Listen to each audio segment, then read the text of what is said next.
Assalamualaikum warahmatullahi wabarakatuh, saudara-saudaraku semua yang menjadi narasumber kita saat ini di channel YouTube Yalis Satpol PP, yaitu politikus senior dari Kabupaten Kampar yang berasal dari serantau Kampar Kiri. Lagi-lagi ini adalah salah satu tokoh yang akan memberikan inspirasi kepada kita semua bagi masyarakat serantau Kampar Kiri dan Kabupaten Kampar pada khususnya.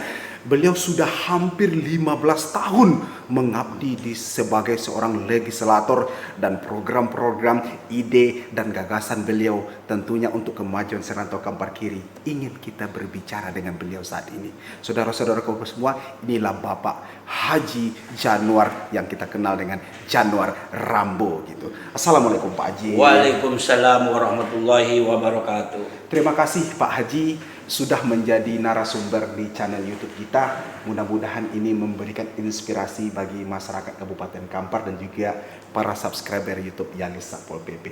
Pak Haji Januar Rambo, 15 tahun sudah mengabdi sebagai seorang legislator gitu. Apa yang menjadi daya tarik bagi Pak Haji Januar Rambo sehingga menjadi seorang legislator? Kok tidak ingin menjadi seorang PNS dahulunya, anggota gitu? Kenapa ingin masuk di dunia politik gitu? Apa gairah tersendiri dari seorang Haji Januar gitu? Baik, terima kasih Pak Elis. Pertama, saya mengucapkan ribuan terima kasih. Assalamualaikum warahmatullahi wabarakatuh. Para pemirsa YouTube, saudara Pak Elis di Satpol PP. Tentu saya mengucapkan ribuan terima kasih juga kepada buat masyarakat yang selalu meliputi acara-acara YouTube ini. Saya atas nama Haji Januar Rambo, anggota DPD Kabupaten Kampar dari fraksi Partai Amanat Nasional. Dalam hal ini yang ditanyakan oleh saudara Pak Eris tadi, tentu saya adalah seorang anak desa. Iya. Anak desa, anak kampung yang jauh tertinggal. Sepertinya saya dulu dari kehidupan yang sangat susah dari orang tua kita. Orang tua kita adalah seorang petani karet. Dalam hal itu, zaman itu ekonomi hanya sekedar cukup-cukupan. Tapi dalam hal itu saya selaku anak dari orang tua, saya bergiat sebagaimana mestinya. Saya ingin bangkit. Ayah saya dan bapak saya sebagai petani, saya tidak akan mau jadi petani. Siap. Jadi oleh karena itu, saya motivasi dari kecil. Saya latih diri saya dengan sistem ekonomi perdagangan. Saya kecil-kecil pagi-pagi pergi sekolah. Saya ada yang bawa jual jagung, jual es. Saya bawa ke sekolah di waktu zaman itu. Sehingga saya terus terang saja, saya kalau dibandingkan dengan anak kita sekarang, dengan masa sekolah yang sangat bagus, yang sangat berhasil orang tuanya, yang sekolah sangat canggih, yang mempergunakan sekarang apalagi dengan sistem IT. Kalau zaman saya dulu tidak ada zaman IT. Zaman saya dulu itulah dengan zaman bawa buku satu lembar itu bisa tahan untuk 1 tahun atau 1 tahun atau 1 tahun setengah. Segitu. Begitunya kita kesusahan hidup dalam hal itu.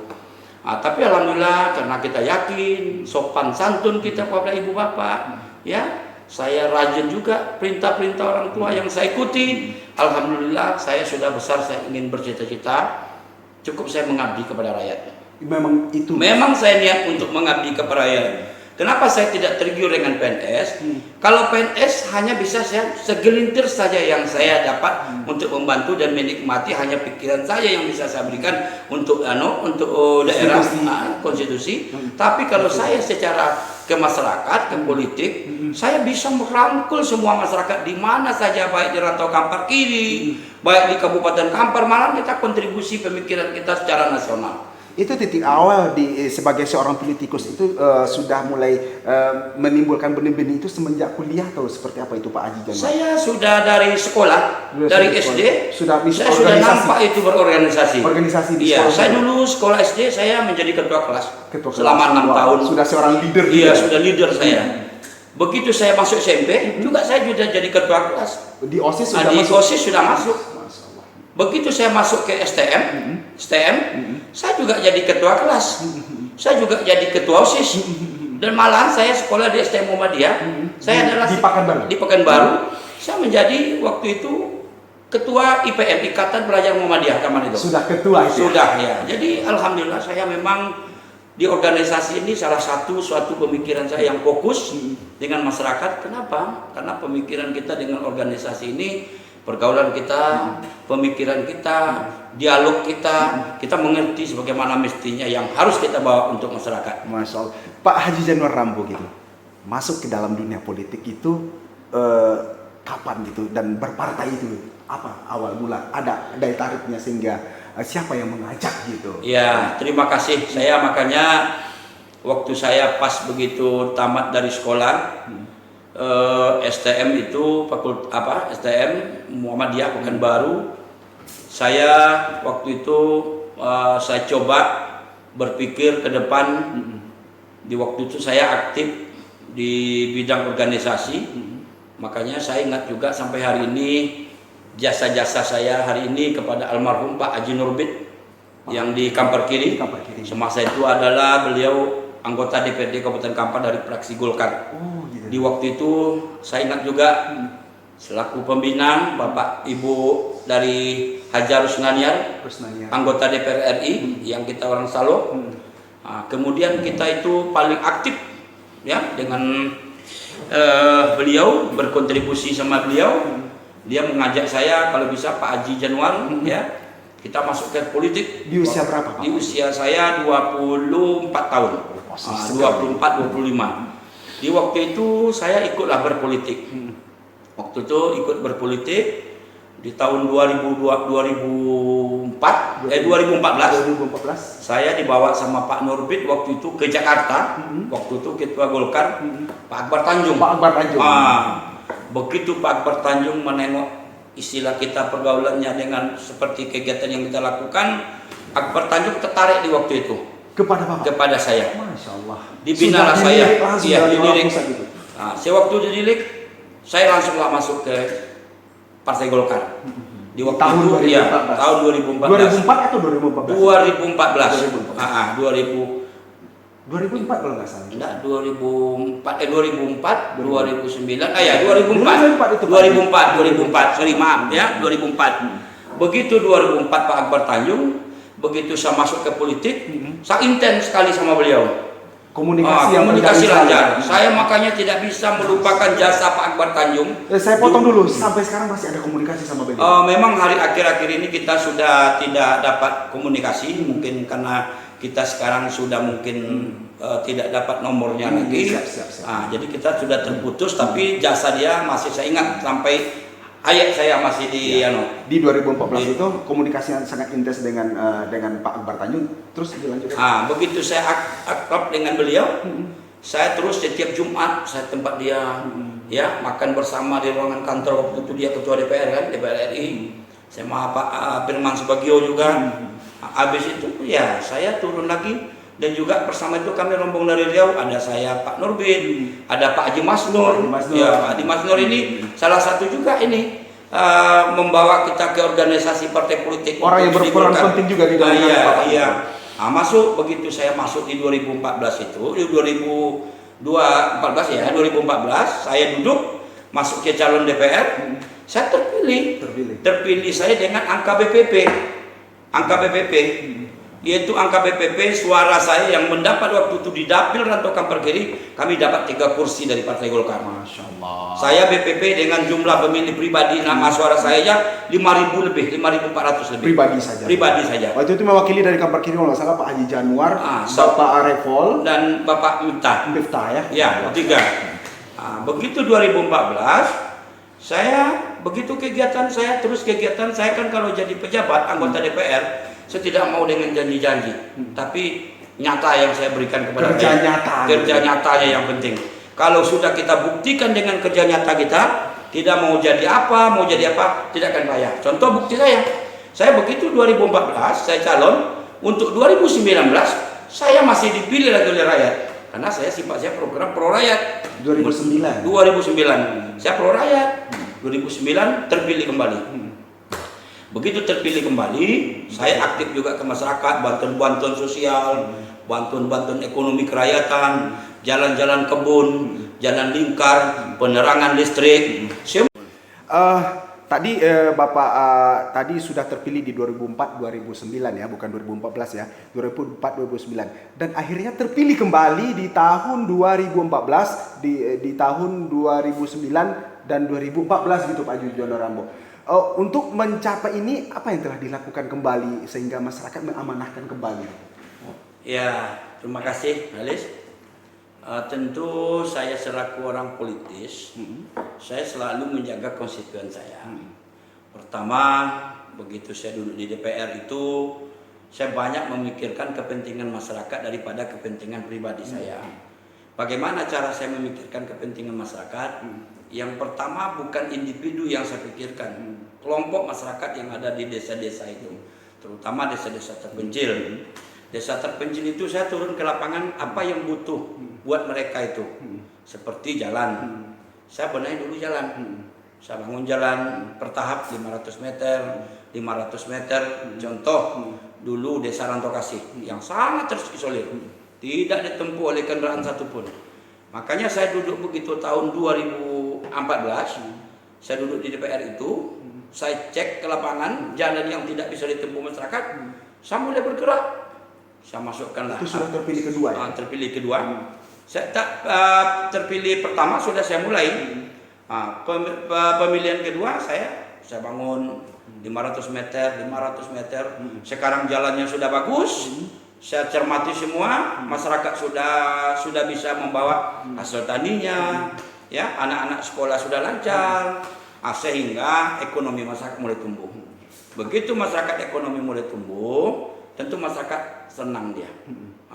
Ini perjuangan Pak Haji Januar, ya, Pak Jono Rambo. Itu bukan kita saja yang mempromosikan, Ya, tapi masyarakat sudah merasa. karena masyarakat sudah merasakan. Makanya saya bilang moto saya tidak mau janji, yang penting bukti. Janji. Saya tidak mau janji. Saya politikus salah satu paling anti politikus yang cuma janji-janji. Saya kasihan dengan politikus yang janji. Begitu menjanjikan masyarakat, realisasi tidak terkabulkan, dia akan bertanggungjawabkan dunia akhirat. Jadi Pak, 2004-2009 terpilih, 2009 dan 2014. 2014, kenapa waktu itu Pak? Di mana persoalannya? Oke, makasih. Jadi 2014 ke 2019, dalam untuk perhitungan suara, alhamdulillah waktu itu suara saya sudah mencukupi. Ya, namanya fenomena politis, kita tidak bisa kemana-mana, kita tuduh sana tuduh sini, ya kita legowo saja. Kalau seandainya belum diamanahkan ya tidak apa-apa, cuma sudah beberapa hari baru tidak tahu kita duduk, dan itu hanya perselisihan 19 suara saja. 19 suara. 19 suara saja. Karena perselisihan 19 suara, ada juga yang saya kantongi, banyak yang melaporkan begini, saya tidak mau terima laporan. Namanya politik itu berani bertarung, berani kalah. Siap. Jadi oleh karena itu saya sikapi, untuk itu saya berpikir-pikir 2019, 2024, ya kan?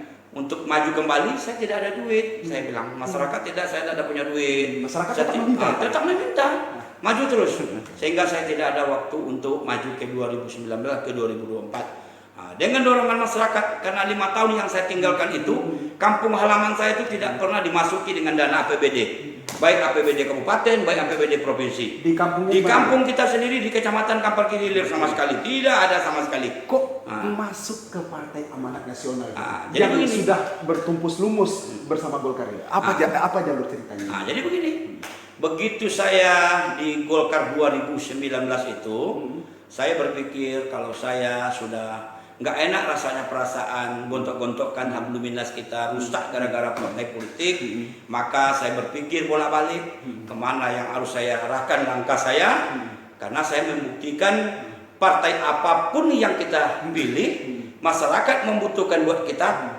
insya Allah kita akan dipilih. Berarti orang bukan melihat partainya, bukan. Dan melihat sosok pimpinannya. Maka saya berpikir, karena ada satu visi misi Partai Amanat Nasional yang betul-betul sesuai dengan ide saya. Pertama, vokalnya, idealisnya, mengontrol sampai ke bawahnya, intelektualnya, gentlemannya, maka putuskan saya pindah ke Partai Amanat Nasional. Dan itu cocok dengan saya sampai hari ini.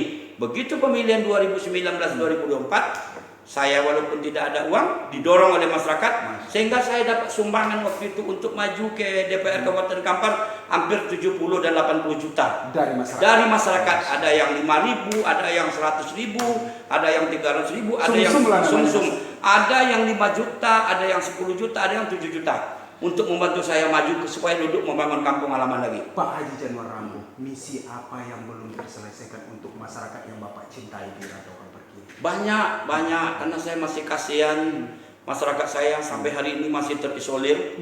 Seperti contoh di daerah Rantau Kampar Kiri Hulu sana, Tebing Tinggi sana, Muara Selaya sana, daerah-daerah pokoknya Rantau Kampar Kiri Siak Ulu sana, Kampar Kiri Ulu itu alhamdulillah ya. Sampai hari ini kita kadang-kadang meneteskan air mata nengok jalan ke sana, aktivitas masyarakat sana. Haji Januar miris dengan itu. Tapi bagaimanapun hari ini kita tidak bisa berbuat apa-apa, apalagi dana kita terkuras oleh COVID-19 ini. Sehingga pembangunan infrastruktur masing-masing sekarang tidak dilaksanakan lagi karena terkuras dengan ke masyarakat COVID-19 ini. Jadi saya sangat prihatin dengan masyarakat. Hanya yang bisa saya lakukan ini hanya memberi dukungan moral kepada masyarakat, dan begitu saya reses, saya kunjungi, itulah yang bisa saya berikan buat masyarakat. Di samping itu saya tetap berjuang untuk daerah Rantau Kampar Kiri sebagaimana mestinya sampai kapasitas kemampuan keuangan daerah saya.